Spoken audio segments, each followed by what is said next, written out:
découvrir le domaine du Trianon. À l'origine, c'était un village qui a disparu en 1668 pour être intégré au parc de Versailles. Aujourd'hui, ce domaine se trouve à une vingtaine de minutes de marche du château.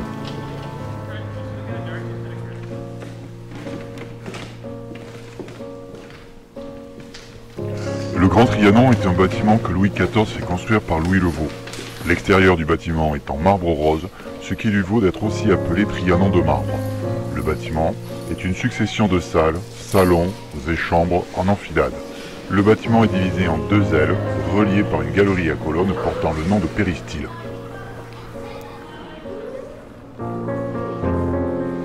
Le mobilier originel du Trianon ayant été dispersé pendant la Révolution, l'aménagement actuel est à quelques exceptions près celui du Premier Empire.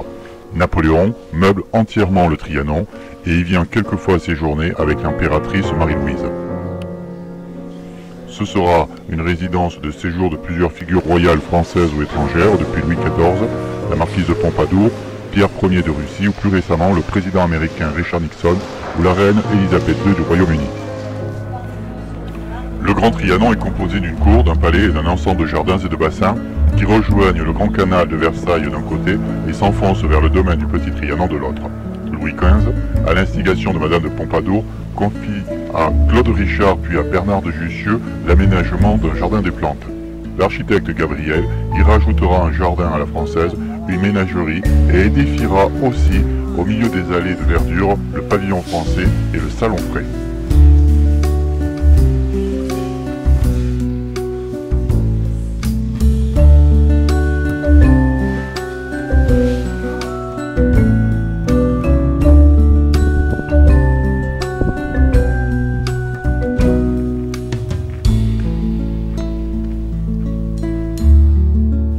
En 1762, le roi demande à son premier architecte de construire un château d'un genre nouveau avec une vue sur les différents jardins. Reconnu comme un chef-d'œuvre d'architecture du néoclassicisme, cet édifice sur un plan carré, simple et épuré deviendra le Petit Trianon.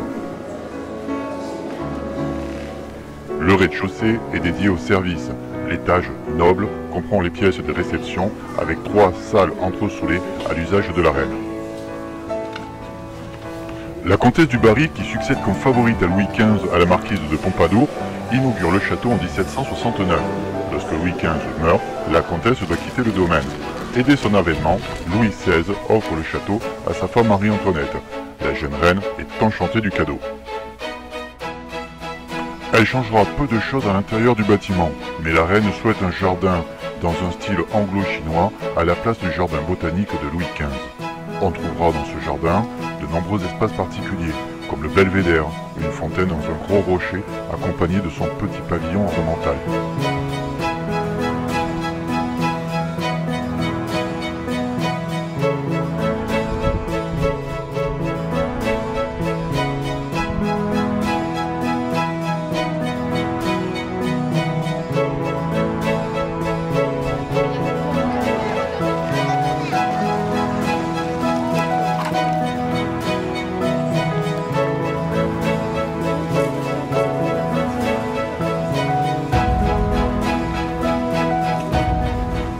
Le temple de l'amour de l'architecte Richard Mick trône au milieu d'un îlot sur la rivière artificielle située à l'est du jardin anglais.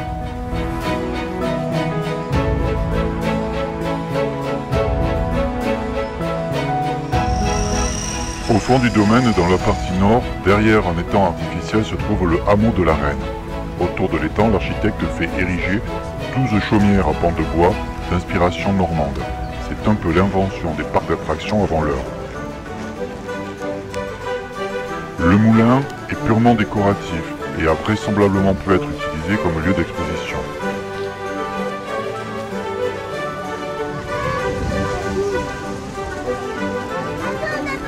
Oh, il y en a, il est hyper gros.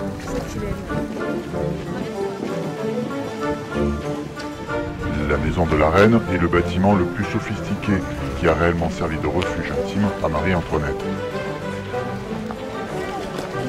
D'autres bâtiments et leurs jardins constituent le petit village, comme le pigeonnier, le réchauffoir ou la maison du garde.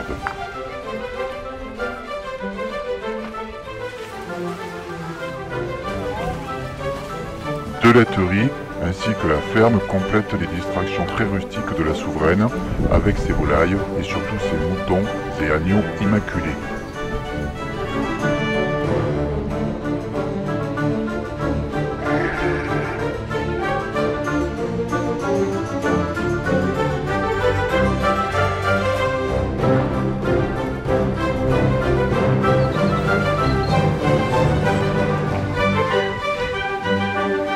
Sur le bord de l'étang se dresse la tour Marlborough.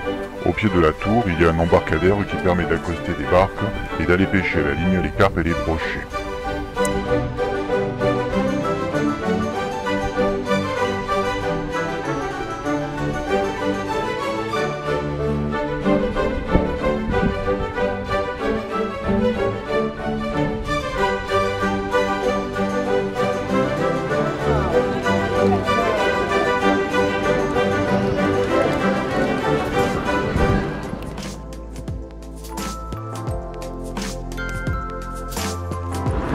Il est temps de rejoindre la sortie du domaine, puis celle du parc de Versailles.